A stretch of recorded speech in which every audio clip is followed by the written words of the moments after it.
재산세를 비롯해서 각종 세금의 기준이 되는 표준지와 표준주택의 내년도 공시가격 열람이 내일부터 시작됩니다. 이 열람과 함께 매년 관심을 받는 게 전국에서 가장 비싼 단독주택과 땅은 어딘지인데 취재기자 연결해서 알아보겠습니다. 이한승 기자. 네, 이한승입니다. 네, 일단 가장 비싼 단독주택은 어디입니까? 네, 이명희 신세계그룹 총괄 회장의 자택입니다. 국토교통부에 따르면 전국 표준 단독주택 25만 가구 가운데 내년도 공시가격 1위는 이 회장의 서울 용산구 한남동 자택으로 공시가격은 313억 5천만 원입니다. 올해보다 5.5% 오른 것으로 이 회장 자택은 11년째 표준 단독주택 공시가격 1위를 놓치지 않았습니다. 2위는 이해욱 DL그룹 회장의 삼성동 주택으로 올해보다 5.7% 오른 203억 원을 기록했습니다. 3위는 이태원에 있는 삼성그룹 영빈관인 승지원이고 4위는 서경배 아모레퍼시픽 회장 자택, 5위는 경원세기 오너일가의 단독주택으로 모두 180억 원을 웃돌았습니다.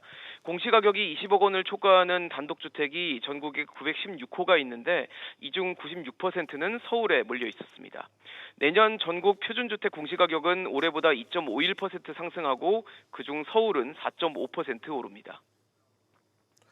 네, 이건 단독주택들의 가격이고 땅값은 상황이 어떤지도 궁금한데 가장 비싼 땅은 어디였습니까? 네, 1위는 서울 명동에 있는 네이처 리퍼블릭 부지입니다. 1제곱미터당 1억 8,840만 원, 평당 6억 2,172만 원으로 23년째 공시지가 1위를 지켰습니다. 2위는 명동에 있는 우리은행 부지고 3위는 충무로에 있는 예전 유니클로 부지입니다. 내년 표준지 공시지가는 올해보다 3.35% 상승하고 서울은 4.89% 오르는 것으로 조사됐습니다. 국토부는 내일부터 내년 1월 6일까지 공시가격에 대한 소유자 열람과 의견 청취를 진행한 후 심의를 거쳐 내년 1월 23일 관보에 공시할 계획입니다. SBS 비즈 이한승입니다. 이어서 기업들 소식입니다. 쿠팡의 대규모 개인정보 유출 사태를 둘러싼 국회 청문회에서 실질적 책임자인 김범석 의장이 예상대로 불출석하자 여야의 질타가 쏟아졌습니다.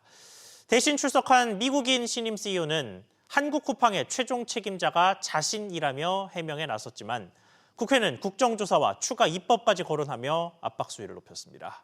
지용배 기자. 네, 지용배입니다. 네, 결국 예상대로 김범석 의장이 출석하지 않았습니다. 네, 국회 과학기술정보통신방송통신위원회가 오전부터 쿠팡 개인정보 유출 사태 청문회를 진행하고 있습니다. 김범석 의장은 기존에 밝힌 대로 비즈니스 일정을 사유로 불출석했는데요. 함께 증인으로 호출된 박대준, 강한승 쿠팡 전 대표도 사임을 이유로 불참했습니다. 헤럴드 로저스 쿠팡 대표는 김범석 의장이 불출석한 이유로 내가 대표로서 책임지겠다는 원론적인 답변을 내놨습니다. 과방위는 청문회 후 국정조사와 불출석 증인들에 대한 고발을 예고했습니다.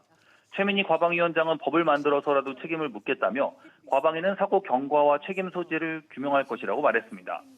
최 위원장은 또 박 전 대표가 출국했다는 제보가 들어왔다며 증인 출석을 위해 거주지로 보좌진을 보내겠다고 밝혔습니다. 네, 그렇다면 보상안에 대한 언급은 없었습니까? 네, 로저스 대표는 조사 결과와 함께 책임감 있는 보상안을 내놓을 것이라는 원론적 답변으로 일관했습니다. 대만과 비교해 한국 쿠팡의 보안이 부실하다는 지적에 대해선 브렛 매티스 최고정보 보안 책임자가 보안 문턱인 인증키는 동일하다면서도 보안 양국이 개인정보 조건이 달라 소스 코드가 차이나는 것이라고 답했습니다. 이런 가운데 여야 정쟁도 문제였습니다. 더불어민주당 김병기 원내대표가 쿠팡 대표와 고가 식사를 했다는 보도를 두고 김 대표도 증인으로 출석해야 한다는 주장이 나왔습니다. 이에 현안 질의가 30분가량 늦어지기도 했습니다. SBS 비즈 지웅배입니다. 고려아연이 미국 정부의 투자를 받아 미국에 약 10조 원 규모의 전략 광물 재련소를 짓기로 했죠. 그런데 이 과정에서 고려아연이 막대한 빚 보증을 섰다는 게 논란으로 떠올랐습니다. 최지수 기자. 네, 최지수입니다. 네, 그러니까 구조를 먼저 좀 보겠습니다. 누구의 빚을 얼마나 보증해 주는 겁니까? 네, 고려아연은 미국 재련소 건립을 위해 조달되는 자회사 크루셔블 메탈스의 채무 8조 4천억 원을 보증한다고 지난 15일 공시했습니다. 재련소 건설 자금은 미국 정부 투자와 민간 투자, 그리고 현지 합작법인을 중심으로 한 대출과 PF 등을 통해 조달됩니다. 여기서 미국 국방부와 JP모건 등의 민간 대출, 상무부 보조금을 합치면 우리 돈으로 7조 2천억 원 수준인데요. 이에 대해 고려아연은 8조 4천억 원 규모로 채무 보증을 서게 됩니다. 특히 미국 국방부는 보증 비율 128%를 요구했고 공장 완공 후에도 발생할 수 있는 운영 리스크를 감안해 2040년까지 15년간 보증을 요구했습니다. 네, 이 보증 규모가 과한 것 아니냐는 지적에 대해서는 좀 갑론을박이 있을 것 같은데 의견이 어떻습니까? 네, 미국 정부는 전략광물 확보를, 고려아연은 미국 수요를 선점해 양측 실리를 맞춘 계약이라는 게 고려아연 측 입장입니다.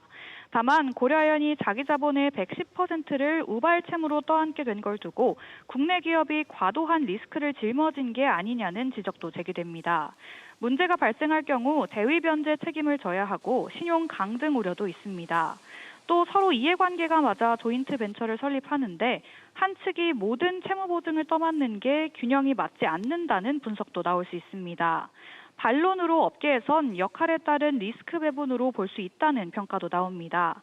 미국 정부는 자금을 대고 고려아연이 사업 실행자이기 때문에 미국이 기술 운영 리스크를 직접 관리할 수 없는 만큼 일반적인 구조로 볼 수 있다는 겁니다. 또 미국 정부 대출은 정책금융으로 보증 비율이 깐깐할 수밖에 없다는 분석입니다. SBS 비즈 최지수입니다. 김승현 한화그룹 회장의 차남과 삼남이죠. 김동원 한화생명 사장과 김동선 한화갤러리아 부사장이 한화 지배구조 정점에 있는 한화에너지의 지분을 매각합니다. 그룹을 지배하는 회사의 지분을 팔았다는 점, 그리고 장남은 움직이지 않았다는 점 등이 여러 가지 해석을 낳고 있는데 자세히 짚어보겠습니다. 오서영 기자. 네, 오서영입니다. 네, 그러니까 일단은 후계 구도가 더 명확해졌다고 봐야겠죠. 네, 그렇습니다. 하나그룹 차남인 김동원 하나생명 사장과 삼남인 김동선 하나갤러리아 부사장이 하나에너지 지분을 각각 5%, 15%씩 매각합니다. 합치면 1조 1천억 원 규모인데요. 하나에너지는 하나 지배구조의 핵심 계열사입니다. 이번 지분 정리로 장남인 김동관 하나그룹 부회장이 차남과 삼남 지분을 합친 것보다 많은 50%의 지분을 확보하게 되면서 승계 구도가 공고해졌다는 평가가 나오는데요. 여기에 이번 지분 매각을 하나에너지의 IPO를 염두에 둔 사전 정지 작업으로 해석하는 시각도 있습니다. 지분 20% 매각 금액이 1조 1천억 원이니까 향후 IPO를 추진하면 총 기업 가치는 그것의 5배인 5조 5천억 원 수준으로 설정됐다는 해석도 나옵니다. 이번 지분 매각으로 그룹 지배구조 최상단에 있는 기업의 가치를 키우고 또 장남의 승계 구도도 강화하는 포석이 될 전망입니다. 이 소식에 한화그룹주 주가들도 들썩이고 있습니다. 네, 하나갤러리아가 상한가를 기록했는데요. 30% 급등하며 1,400원대 거래 중입니다. 우선주는 600원 넘게 오르면서 2,700원대에 거래됐는데요. 오너 일가의 대규모 지분 매각 소식에 현금이 확보되면서 투자나 인수합병 M&A에 대한 기대감도 커지는 모습입니다.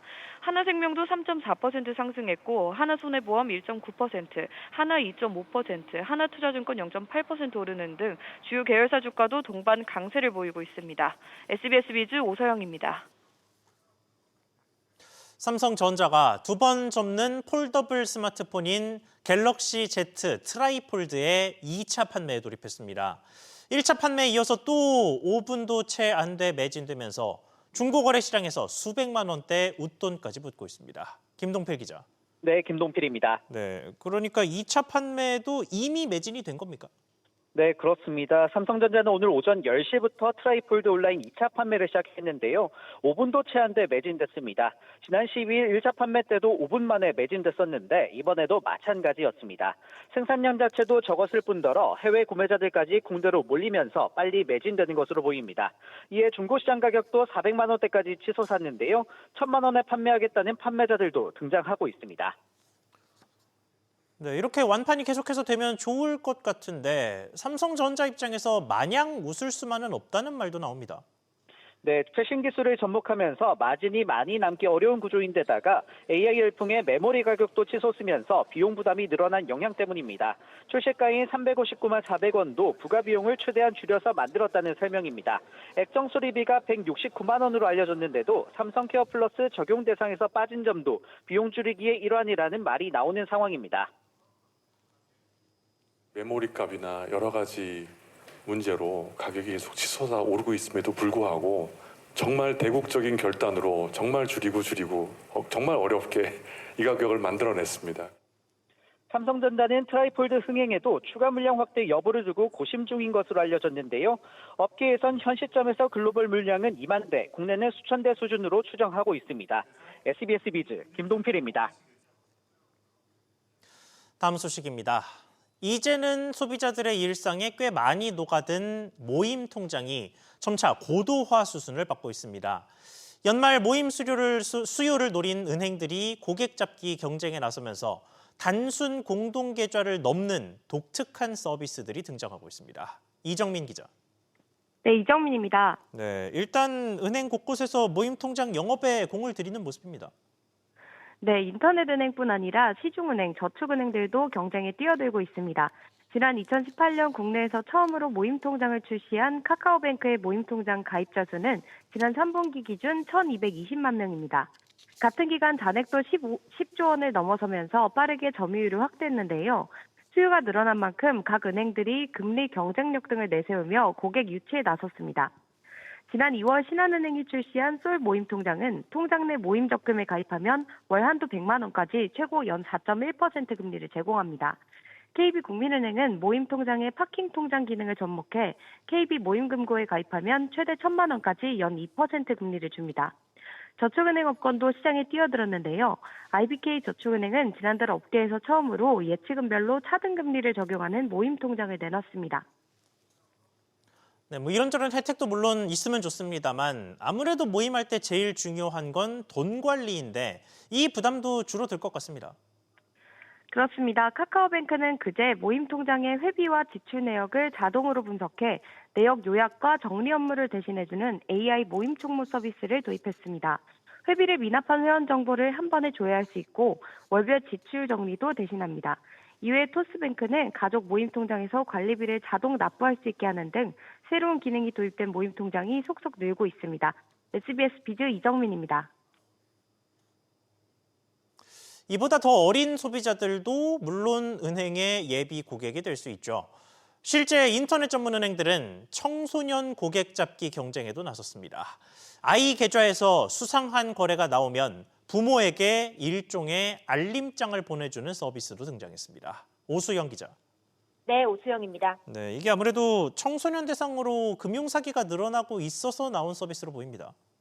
그렇습니다. 토스뱅크는 내년 1월 19일부터 자녀 계좌에서 이상 금융거래가 탐지되면 부모에게 기존 앱 알림에 더해서 자녀 활동 리포트를 보내주기로 했습니다. 이 문서에는 자녀의 평소 금융거래 정보는 물론이고 어느 거래가 위험 소지가 있는지 그리고 어떤 방식의 자녀 보호가 필요한지 등의 내용이 담길 예정입니다. 토스뱅크는 최근 청소년 대상 금융사기와 금융사고 등이 사회적 문제가 되고 있어서 자녀가 위험 상황에 놓였을 때 보호자가 더 명확하게 자녀의 금융활동을 파악하고 도울 수 있도록 하기 위해 이번 서비스를 기획했다고 밝혔습니다. 네, 요즘 인터넷 은행들의 미성년 고객 유치 경쟁 양상이 어떻습니까? 네, 토스뱅크는 태아부터 시작하는 생애 주기형 금융상품을, 카카오뱅크는 가족 단위 플랫폼 락인을, K뱅크는 활동성 높은 청소년층을 집중 공략하는 전략을 각각 취하고 있습니다. 토스뱅크는 태아 적금 가입 고객이 출생 후에 아이 통장을 개설하면 우대금리를 주는데 이 상품은 10월 출시 이후 한 달여 만에 1,300자가 팔렸습니다. 카카오뱅크는 우리 아이 서비스를 통해 부모와 자녀가 은행 앱 안에서도 소통할 수 있도록 했는데 9월 출시 이후 한 달 만에 10만 명 가입을 기록했습니다. K뱅크는 교통카드 간편 충전과 올리브영, 다이소 할인 등 10대 취향에 딱 맞춘 체크카드를 지난 5월 출시해서 지금까지 7개월 만에 고객 100만 명을 모았습니다. SBS 비즈 오수영입니다. 미국발 관세 타격에 자금 여력이 충분하지 않은 중소, 중견 기업들은 여전히 힘든 시간을 보내고 있습니다.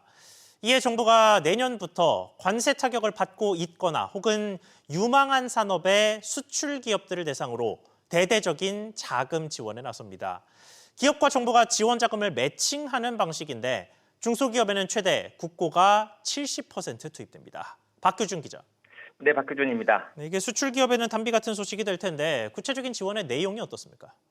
네, 산업통상부 산하 공공기관이 코트라가 내년부터 새로 시행하는 수출 지원 사업 내용인데요. 코트라는 앞서 5년 동안 수출 중추기업 500개사를 육성하는 이른바 K-수출스타 500 정책 계획을 밝혔는데 그 구체적인 내용이 드러났습니다.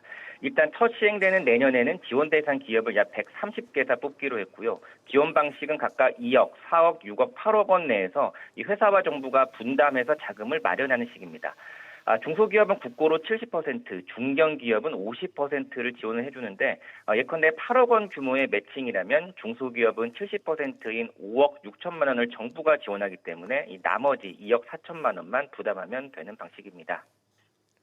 네, 이게 한 기업에 적잖은 돈을 지원하는 만큼 아무 중소 중견기업이나 다 지원할 수 있는 건 아닐 텐데 지원 자격은 어떻게 됩니까? 네, 일단 수출액이 500만 달러 이상이 우리 돈으로 하면 약 70억 원 이상은 돼야 됩니다. 동시에 철강, 자동차, 가전 같은 관세 영향을 받고 있는 산업군에 속하거나 이 방산, 바이오, 조선, 2차 전지 같은 유망 산업군에 속해 있어야 하는데요. 특히 현재 철강 산업 같은 경우에는 한미 관세 협상에도 여전히 미 수출의 50%의 고율 관세가 부과되고 있어서 크게 위축된 상태입니다. 코트라 측은 지원 대상 산업의 이 기업들 지원이 적을 경우에 다른 산업도 고려할 수 있어서 좀 유동적이라고 설명했습니다. 코트라에 따르면 수출스타 500 해당 사업 지원 모집 공고는 다음 달 16일에 나오고 최종 참가 기업은 2월 26일에 확정됩니다. SBS 비즈 박규준입니다. 탈모로 사회생활 등의 고충을 겪는 사람들이 1,000만 명에 달합니다. 이재명 대통령이 비만과 함께 탈모 치료에 건강보험 적용을 검토하라고 주문하면서 얼마나 부담을 덜게 될지 관심입니다. 취재기자 연결해서 알아보겠습니다. 우형준 기자. 네, 우영준입니다. 네, 이 대통령이 대선 때 탈모 지원 공약을 내걸기도 했었는데 본격적으로 건강보험 적용을 지시하는 모습입니다. 네, 탈모가 단순히 외적인 미용 문제가 아니라 생존의 문제라고 언급했습니다. 특히 2030 청년 탈모 환자들도 늘면서 건강보험 혜택이 상대적으로 적은 이들의 소외감을 고려해야 한다는 취지가 반영됐습니다. 이 대통령은 탈모약에 대한 건보 적용 검토를 정은경 복지부 장관에게 지시했습니다. 현재 탈모 치료는 의학적 이유로 생기는 원형 탈모 등에만 건보가 적용이 되고 유전적 요인의 탈모는 건보 적용을 받지 못하고 있습니다. 네, 만약에 정말로 건강보험이 적용된다면 양상에 따라 다르긴 하겠습니다만 치료비가 얼마나 줄어들 것으로 예상됩니까? 네, 탈모 치료약은 종류마다 가격이 다른데 적게는 월 3만 원에서 6만 원 정도 듭니다. 업계에선 탈모 치료제가 건강보험 적용을 받으면 가격이 10%에서 30%까지 떨어질 것으로 예상하고 있습니다. 만약 본인 부담료 30%를 적용받게 되면 월 10,000원대로 구매할 수 있게 되는 셈입니다. 문제는 재정입니다. 국회 예산정책처는 건보 재정이 내년부터 적자로 돌아서고 보험료 수입에서 지출을 빼고 남은 돈을 적립해둔 누적 준비금도 2030년 소진될 것으로 분석한 바 있습니다. 탈모 인구 1,000만 명 중 절반에게만 건보 적용을 해도 약값으로 연 1조 원이 넘는 수준의 예산이 필요하다는 분석도 나오는데요. 정 장관은 이와 관련해 오늘 재정에 상당한 영향을 줄 것으로 보고 재정 영향을 종합적으로 평가하겠다고 밝혔습니다. SBS 비주 우영준입니다. 영유아들이 필수적으로 맞아야 하는 5가 백신에 대한 수급 우려가 커지고 있습니다. 저출산으로 수요가 줄었다며 글로벌 제약사가 국내 공급을 중단하기로 한 겁니다. 이정민 기자. 네, 이정민입니다. 네, 글락소스미스클라인 GSK가 국내 공급을 중단하는 회사죠. 네, 식품의약품안전처 관계자에 따르면 GSK는 영유아 5가 혼합 백신 인판닉스에 대해 내년 7월부터 한국 공급을 중단하기로 한 것으로 파악됐습니다. 생후 2, 4, 6개월이 될 때 총 3번 접종하는 백신으로 백일해와 파상풍, 소아마비 등 5가지 감염병 예방을 위한 국가 예방접종 사업에 공급되었습니다. GSK는 국내 수요가 급격히 감소함에 따른 불가피한 결정이라고 설명했습니다. GSK는 올 초 같은 이유로 영유아 4가 백신 공급도 끊었습니다. 네, 그러면 이렇게 백신이 사라지면 대체제는 있는 겁니까? 네, 산오피와 보령, LG화학 등도 영유아 5가 백신을 생산하고 있긴 하지만 일부 수급 차질은 불가피합니다. 5가 백신이 부족할 경우 3가나 4가 백신을 맞은 뒤 다른 백신을 추가로 맞아야 하는데요. 이럴 경우 아기에게 여러 번 주사를 맞춰야 하는 부담이 커질 수밖에 없습니다. 이런 가운데 필수의약품 수급 불안도 반복되면서 특히 아기와 어르신 같은 고위험군에 대한 안정적인 수급 대책이 필요하다는 지적입니다. SBS 비즈 이정민입니다. 국내 석유화학 산업 전반의 구조조정이 속도를 내고 있습니다. 채권단의 금융 지원을 동반한 사업 재편과 함께 수익성이 떨어진 설비를 줄이는 감산 논의도 본격화되는 모습인데 취재 기자 연결해 보겠습니다. 박연신 기자. 네, 박연신입니다. 네, 먼저 금융 쪽부터 좀 보겠습니다. 롯데케미칼과 HD 현대케미칼이 사업 재편 기업으로 선정됐는데 이게 어떤 의미인지 설명해 주시죠. 네, 이번 결정은 석유화학 업계 전반의 구조조정이 선언적 수준을 넘어 실제 실행 단계로 들어갔다는 신호로 볼 수 있습니다. 채권단은 두 회사를 사업 재편 기업으로 지정하고 채무 만기를 연장해 당장의 유동성 부담을 완화해주는 대신 고강도 자구 노력을 전제로 지원에 나서겠다는 입장입니다. 앞으로 현장 실사를 통해 사업 재편 계획의 실효성과 모 회사 차원의 지원 가능성, 자산 매각이나 설비 조정 같은 자구안의 강도가 집중적으로 검증될 전망인데요. 이 과정을 거쳐 채권단의 금융 지원 패키지가 확정되면 이르면 내년 2월 최종 구조조정 방안이 윤곽을 드러낼 것으로 보입니다. 네, 설비 구조조정과 감산 이 부분이 사실은 더 핵심인데 이 부분에 대한 양상은 어떻습니까? 네, SK 지오센트릭의 울산 NCC 폐쇄가 검토되고 있는 것으로 알려졌는데요. SK 지오센트릭 울산 NCC가 폐쇄될 경우 이미 진행 중인 대산과 여수 감축을 포함해 에틸렌 감산 규모는 223만 톤에 달합니다. 정부가 제시한 감축 목표 하단의 80% 이상을 채우는 수준인데요. 다만 업계에서는 형평성 논란도 커지고 있습니다. LG와 롯데, SK, HD 현대, GS 등 주요 기업들은 산업단지별로 설비 통폐합이나 가동률 조정을 추진하고 있지만 대산에 거점을 둔 한화토탈은 아직 뚜렷한 감산 계획을 내놓지 않고 있기 때문입니다. 한화토탈은 단일 공장 구조와 애국계 합작사라는 특성상 에틸렌 감산이 쉽지 않다는 입장이지만 업계에서는 향후 시황이 회복될 경우 감산에 참여하지 않은 기업만 반사익 이익을 얻을 수 있다는 불만도 제기됩니다. SBS 비즈 박연신입니다.